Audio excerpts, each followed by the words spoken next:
No, I mean, you can't.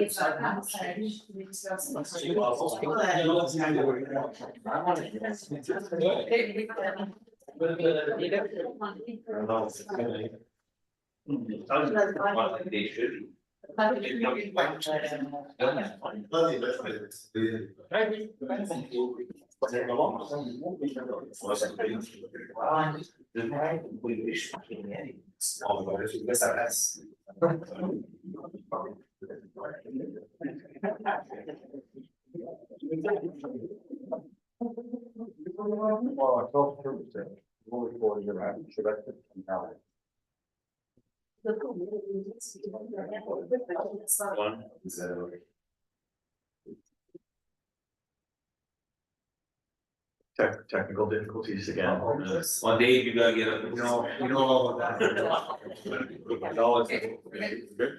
Please stand for playing with Canada.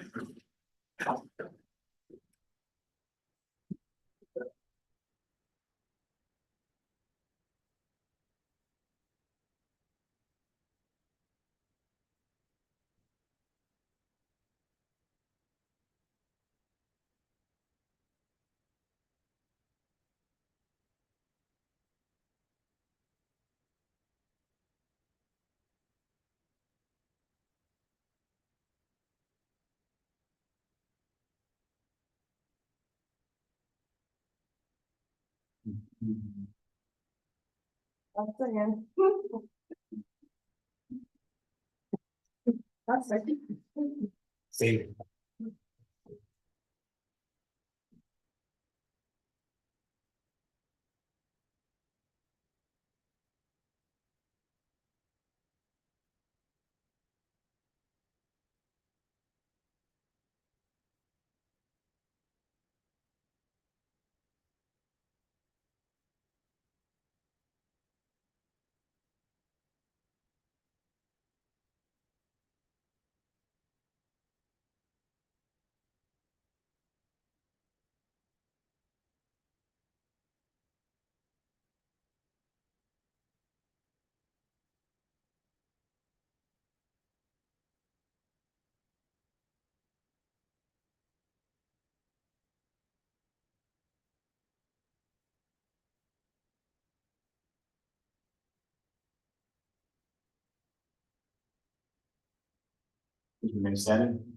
La Ville de Kapuskasing au son conseil reconnaît que nous nous trouvons sur les terres traditionnelles de la Première Nation Moose Creek dans le traité neutre qui abrite également plusieurs nations.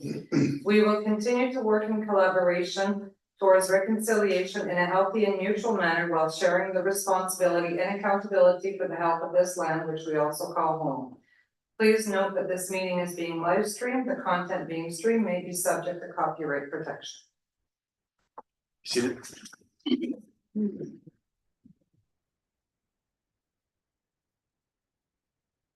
I like a motion to approve the agenda. Moved by Councillor Monarch, seconded by Councillor Dennison, that the agenda be approved as circulated. All in favor? Carried. Declaration of pecuniary interest in general items thereof. Seeing none, we'll ready to be the whole reports and start with finance and Councillor Dennison. First item is for information of PP Municipal leasing costs for 2025 budget. That the council will be informed that the OPP Municipal budget leasing costs will be $2,486,666 for 2025. This represents an increase of $434,511 for 2025 compared to the previous year. This is the equivalent of a tax levy increase of approximately 3.25%. The 2025 OPP costs include the final cost adjustment calculated as a result of the 2023 annual reconciliation, which is set at $136,163. In the event that this adjustment would not be included in the 2025 billing, the town would seek an increase of 295,348, which represents a municipal tax levy increase of approximately 2.3%. And the rest is the previous year's, what we paid. Any comments, questions? Bruce? Dave, can you get a presentation from the OPP? How many people on duty? Where is all this cost going? Like, we do not see OPP in this town, and if we're gonna be paying out that kind of money, we don't give money away without an explanation where it goes. It's crazy. Chantal, we reached out to ask the presentation, they got back. So they confirmed that on December 16th, they'll come in person to present and answer any questions that you may have, so they know that there's gonna be a question period for you to ask those questions. And at the same time, can we find out how much the other municipalities in the north are paying also? It's all government money, so. Also, could we send a letter to the minister responsible for the OPP? Informing them that we're not that great a financial situation and we have a lot of other expenditures. And to increase the taxes by, to start increasing taxes by this amount, I don't know where we're gonna end up in the next year's budget, that's. Well, why don't we wait till after we have the presentation from them to actually identify exactly where we could save. I think staff are looking at certain areas in the call for service that, you know, we can identify that could be done in-house, I believe. Yeah, there's a couple of sections that we have some ability to control, like animal control, for example. There's certain charges the OPP is absorbing for doing animal control when we're not providing the service. So we can evaluate what that is versus us providing that service, but it's not to say that there's necessarily a savings by doing it ourselves, but we can at least look at a few things like that. But we have no say at what level of protection or what level of service we want either. They pretty well dictate that to us, if I'm correct. Well, yeah, you do through the police services board to some degree, the enforcement prevention.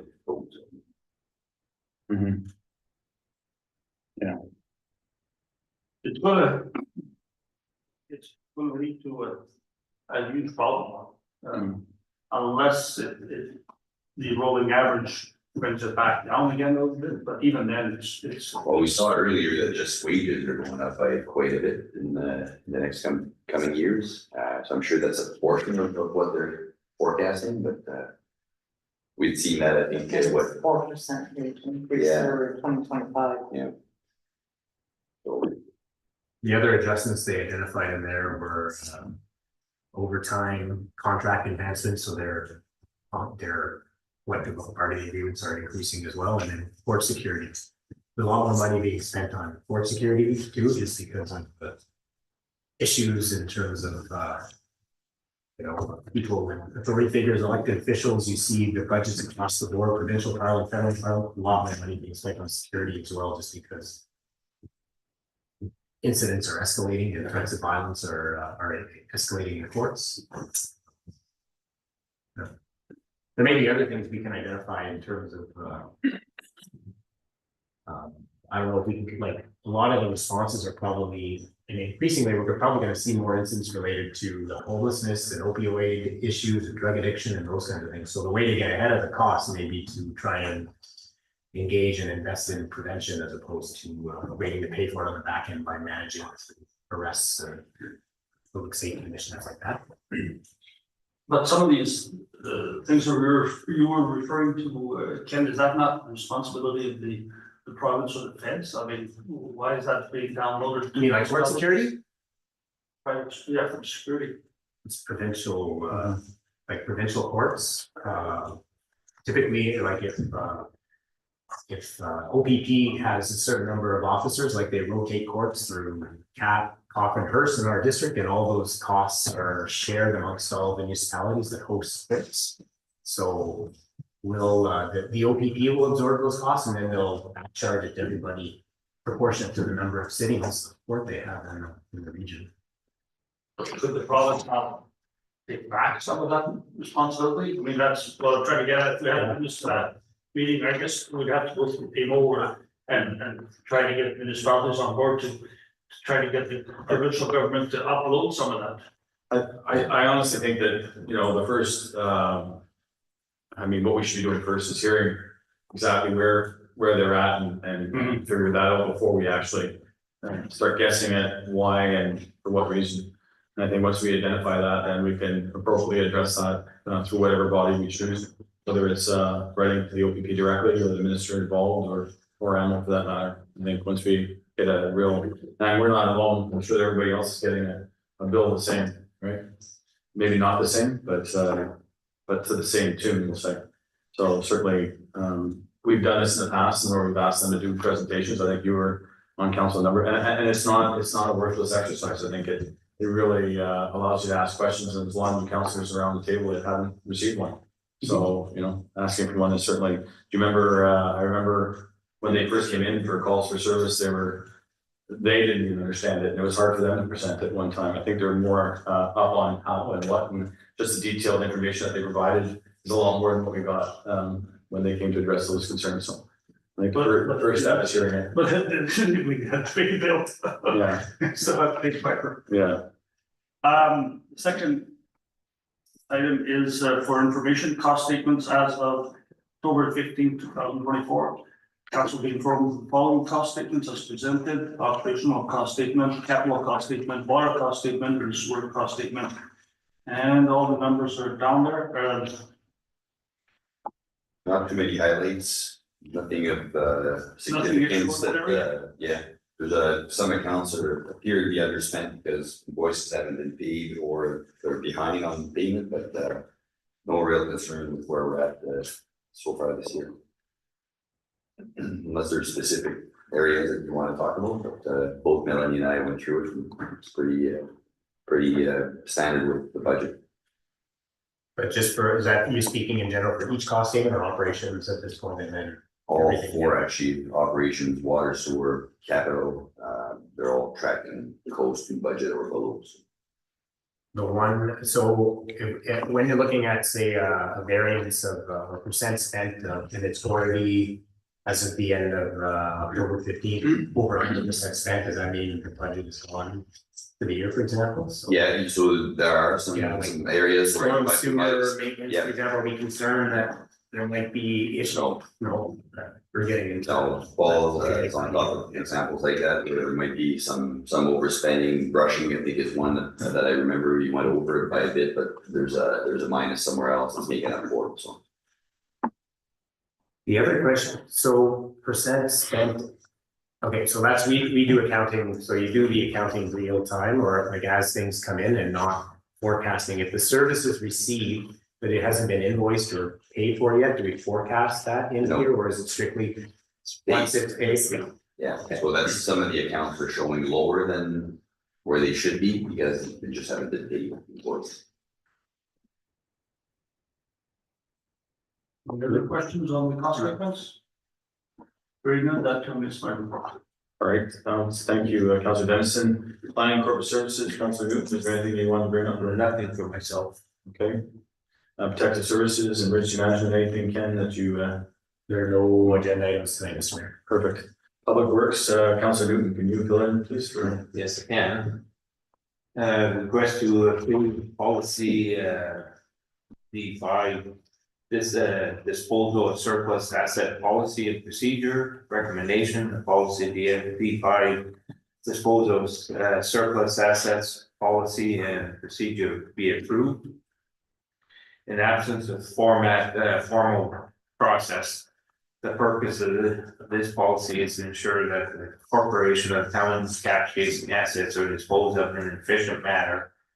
And that the capital assets are properly accounted for when they are disposed.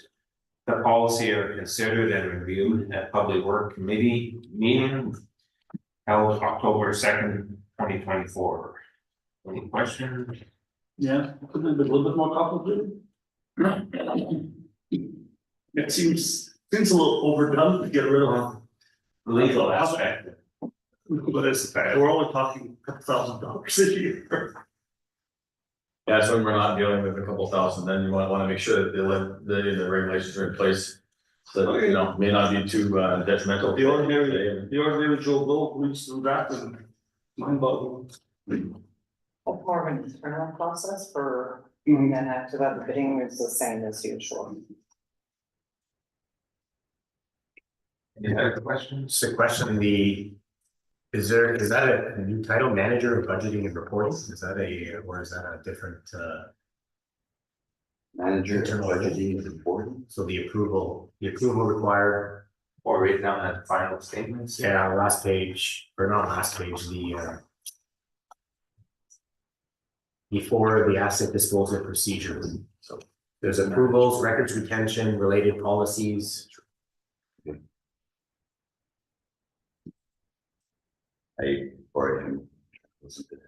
Yes, I imagine what they mean by that is probably the manager of the department of which they're trying to dispose of the property, whether it be IT services, and then they report back, it would be, if it was public works, it would probably be, the manager of public works.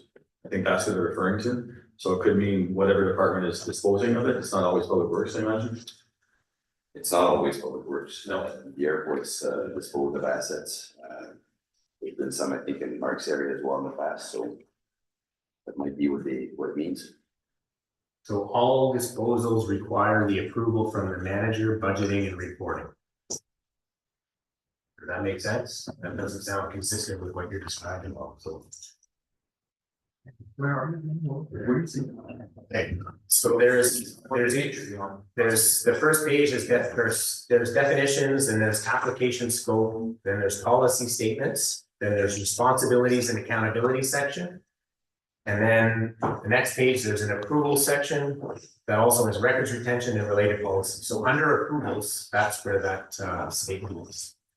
I don't see any page on page 5 of 8, if you're looking, I think, in the package. If you're on the, Oh, yeah. yeah. Just curious what that means. Who that role is. Is that you, Mel? I honestly was not involved in the policy, so I'm not sure. In the past, it used to be me, maybe it means the treasurer, I'm not sure. We can further clarify that and bring it back. Unless Paul, do you have an answer for that or? Not on the specific writing. Something that could be clarified.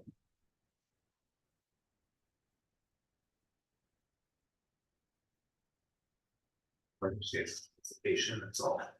Otherwise, I don't have any other issues or concerns. It's clear. Okay, then there's no other questions on that one. Number 2, minutes of the Public Works Committee meeting held October 2nd, 2024. Anyone got any questions on that one?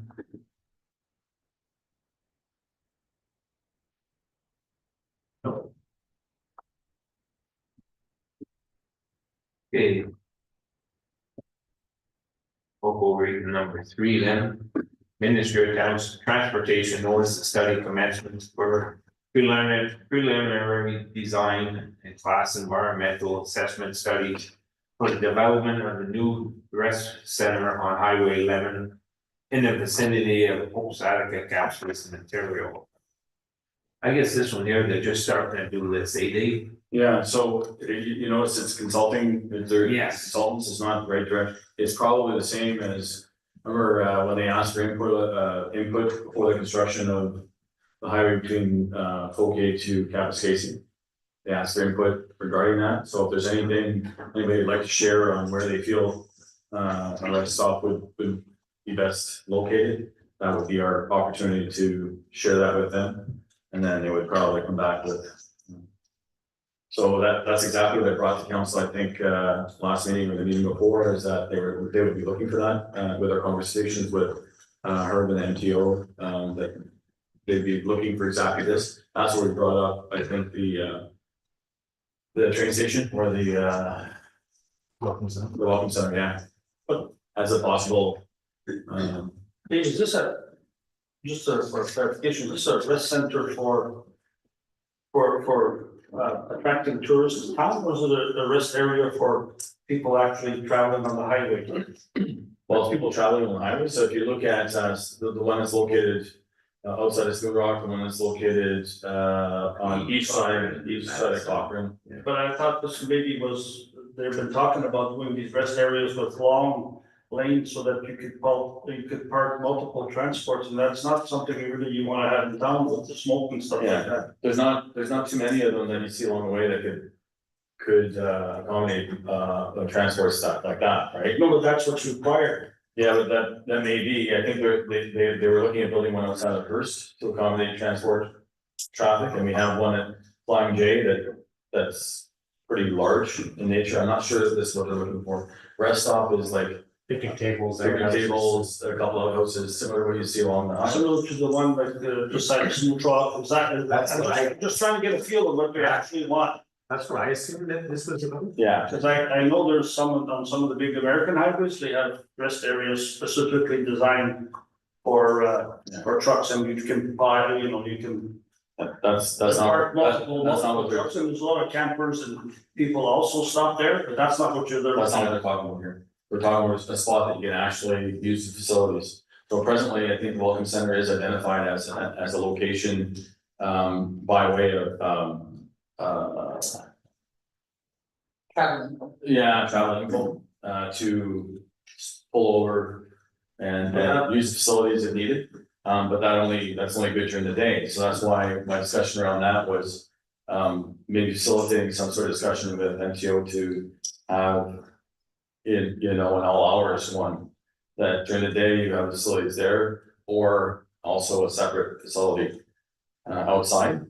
The problem that exists is normally they're constructed on provincial lands, and this would be something that would be accommodated within the community. The reason I say it'd be nice to have it within the community is that all too often when you pull over at these places, lots of times they're scenic, but lots of times not. And so when they're not scenic, the kind of use you get is, but I feel that a lot of people travel through cap spacing, and if they were able to stop,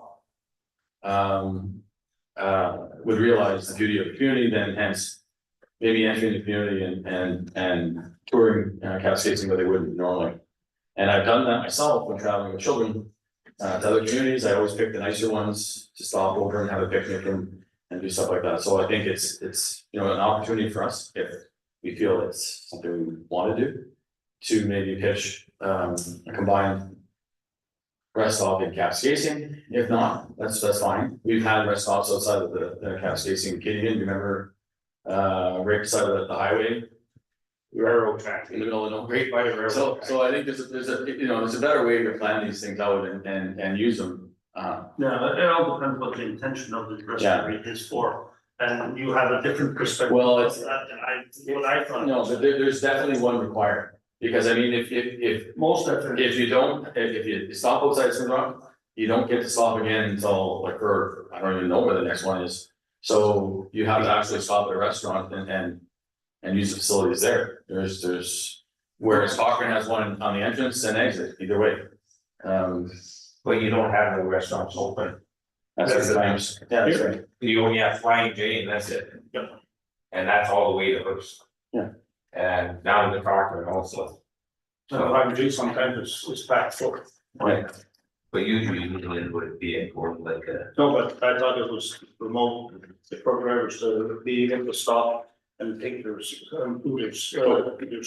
So there's a website there that anybody can participate in and enter whatever information they want, and I think it allows them to gather information. From my perspective, I'd like to reach out to them and ask them if that's at all doable, and I think, Or do you want to promote one here in town? well, I would like to promote one here in town, but again, I mean, I'm not sure everybody would be the same. Just trying to think of the logistics of it, and the room, do we have the room available?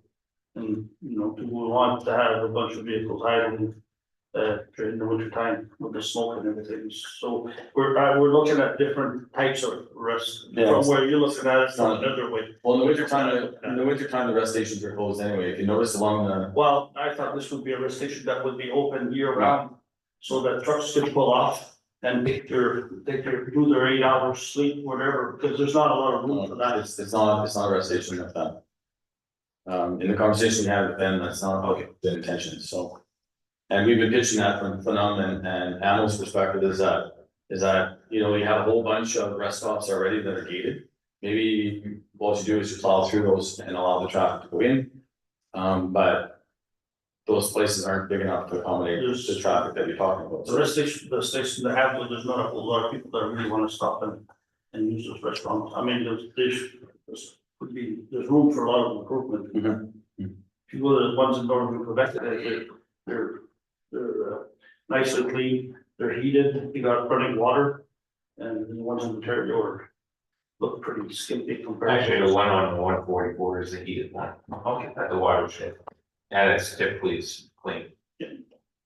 That's probably the only one in the north. Well, one I know of. Yeah. I think the welcome center would be a great location for something like that.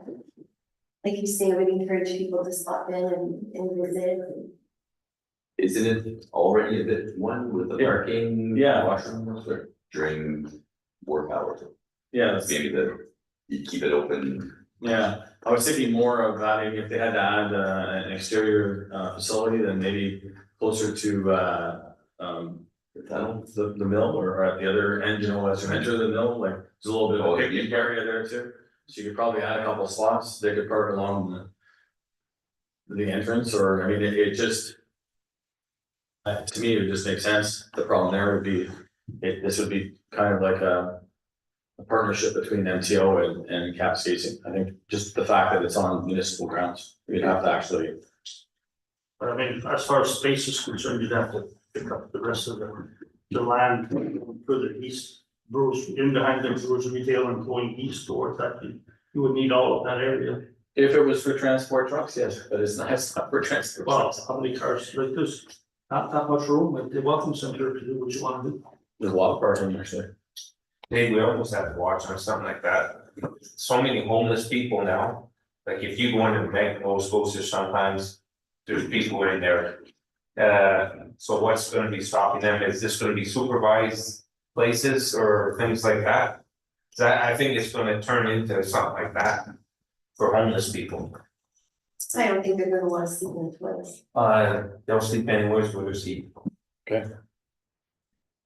Okay, well, we have time anyway, and it's like November 1st, I think is the deadline. We can throw our ideas out there and see what comes from it, but I think it's not gonna be the last time they communicate with us.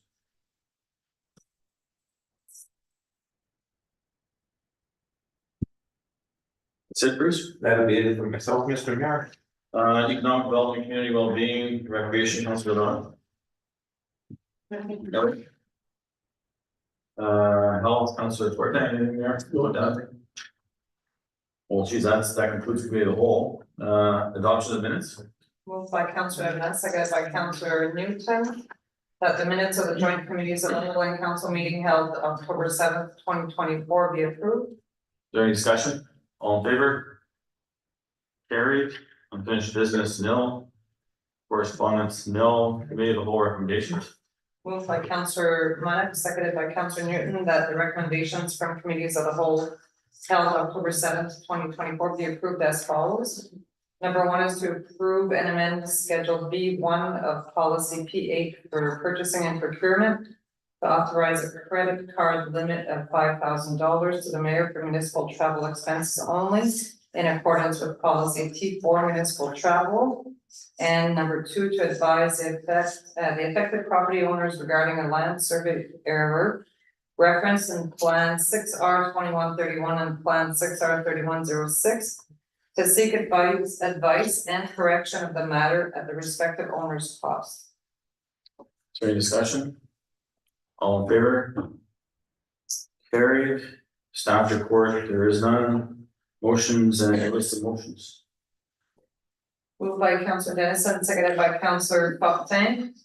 And it's a resolution from the Ontario Forest Industries Association to support the Ontario's forest industry in the 2025 Ontario budget. And it reads, whereas the success of the forest sector is critical to the economic and social prosperity of Ontario communities, employing 137,000 people. Whereas the forest industry has invested over 3.8 billion in Ontario since 2018. Whereas Ontario has an opportunity to market global investment in bioeconomy, similar to critical minerals and electric vehicle manufacturing, and become a leading international jurisdiction. Whereas over the last 20 years, the North American pulp and paper sector has seen a significant rationalization and production capacity, with investment dollars going to competing international jurisdictions. Whereas in the last year, Ontario has seen 3 pulp and paper and containerboard mills idle or close, negatively impacting communities and the solid wood mills that depend on these facilities as markets for milled byproducts and pulpwood.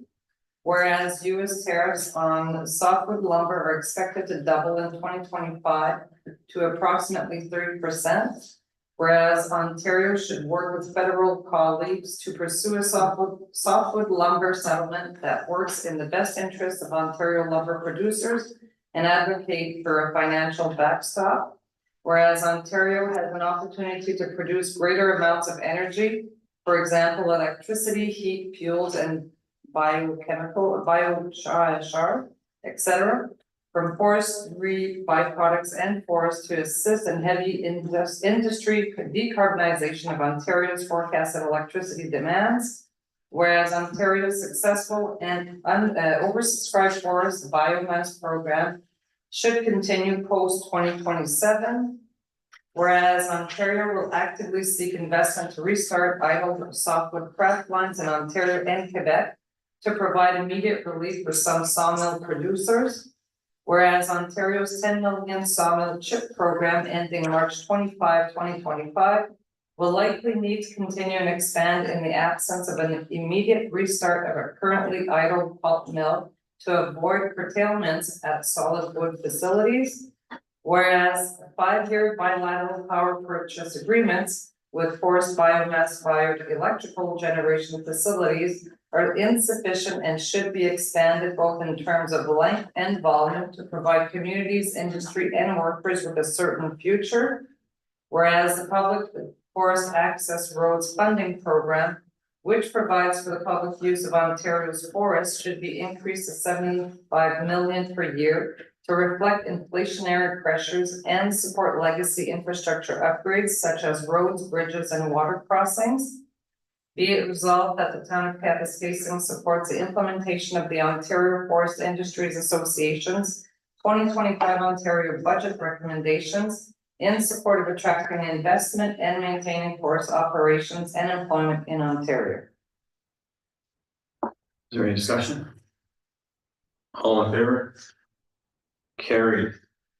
General items and new business. I know there's nothing on the agenda, but I think it would be remiss if I didn't mention the closure of General Motors plant. As you're aware, you probably all have heard that they'll be closing the General Motors test facility this year. Already Friday, I think the doors were locked, as I understand. We received a notice of this last Wednesday, where the gentleman indicated to me that he would be they would be closing the facility. My questions were the simple ones that, no, is this a permanent closure? Yes. Is it, how many employees and who's going to be affected? And there's approximately 20 to 22 seasonal and 3 full-time that will be looking for work.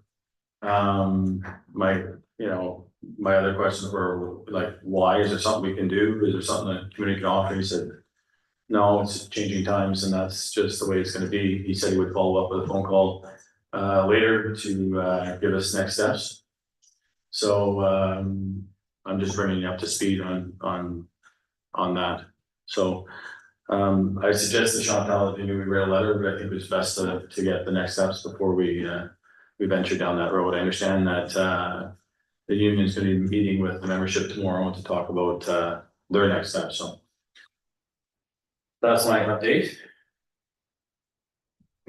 indication that that's facility that's for sale now, or is it just? We're, yeah, not there, yet, he did indicate that, you know, although it's been 50 years that they've been operational in camp, last year, they had, they celebrated their 50th year, so, but these are all conversations that we'd be entertaining later date, Is there a press release? It hasn't. That yet? Okay. Yeah, it hasn't, no, it's not, so that until we receive it, this is just, information that I'm able to share now, but, there's been no other conversations, with Jim after that. That's incredibly disappointing. Yeah, it is. It is, It's very strange, given they've made significant investments in that facility over the past number of years. I think they were still giving out contracts to do modifications and upgrades last week. Yes, so, Very shocking. yeah, it's unfortunate, it's one of those things you don't want to hear, you don't ever want to hear is we're closing, you know what I mean? So I think we are, so, okay, no other questions, bylaws? Yes, we have a bylaw here for, to approve the authorization of an execution of a production guarantee, so bylaw 4608 being a bylaw to authorize the execution of a production guarantee for a loan agreement made between Bennington Financial Corporation as a lender and Energy Attachment in Energy Inc. as a borrower, among other parties, be enacted and passed, if appropriate seal be affixed thereto, and that the bylaw be signed by the mayor and the clerk. All in favor? Hey, who is this Bennington Financial Co? It used to be Concentra. It's gone through a name change or an acquisition, but we used to deal with them through Concentra. I'm sure if that helps, but The money is to be used for what purpose? it's the same guarantee that we have on the current loans with TD, but those are issued, so we're refinancing these projects, and it's the same guarantees that we currently have in place. We're just transferring them to. But is it just specific to the project, that one? Yeah, Just that one project? yeah, but we're the guarantor on all other projects as well, but tonight it's the Metro loan, but What percent did they get? Oh, does it speak to the rate? I don't know if I have that here. I think it's even lower than the last time we had that discussion, right? It was on a downward trend, yeah. Yeah. So this is the same one that Paul was talking about 2-3 months ago. Not 2 months, a month or, yeah, Yeah. a month and a half, maybe, yeah, that's the same one. So I think the way getting paid off of it, is I think it dropped, the interest rate dropped a bit, so. Same one, Supposed to drop again at the end of the week, I think. maybe we'll pull back to send it in. Not like there's two separate ones. So the town also has a short-term loan to Cap Energy until we could secure some other, and that's still coming up for Yeah. options. But to the, more specifically to this one, are there any other questions? All in favor? Carried. Adjourn, move to closed session, was there adjourning from closed session already? I'd like to just make a comment before the closed session, and it was a remark by one of the councillors about the last closed session we had. We had a discussion about insurance, and it turned out that that conversation could have been held in open. It wasn't, because we pre-screened the presentation, and it was supposed to be a lot more detailed about certain insurance claims that had occurred, and that comes with private information. And I'm not sure if it's because the meeting ran long or the nature of the conversation, but those claims were never really discussed. So the materials that were discussed could have been shared in open. So it's just a note to say that we went and closed unnecessarily, I guess. And in the future, especially for insurance presentations, we'll be screening those with a bit more rigor, I guess, to make sure that they either are required to be closed or we get hold them in open. It wasn't much discussed. I mean, if you recall, the conversation was about sort of the responsibilities of the municipality, its workers, when it comes to insurance, and we're gonna have presentations with the employees about their role and how they can help us keep our insurance rates low and our incident rate low. So that was sort of the nature for those that didn't participate in close, but it's just a note to say that it was a misuse of procedural bylaw, I guess, to some degree. I guess the only way that we would have known that is if there would have been a question, we could have discussed, more specifically insurance claims if we wanted to, but it wasn't. Yeah, I think in, I guess hindsight is 2020, but if we were to do last week's or the last presentation again, we could have had a section of it in open. And For then, general communications and then hold a separate discussion and close for specific questions and claims and Mhm. things that would not be shared in open. all right, so, motion to move to closed session. Council Maddox, seconded by Councillor Leblanc. The council moved to a closed session pursuant to section 239(2)D of the Municipal Act to inform council on matters regarding negotiations of a collective. All in favor? Carried. No, we're taking a few minutes, clear the. All.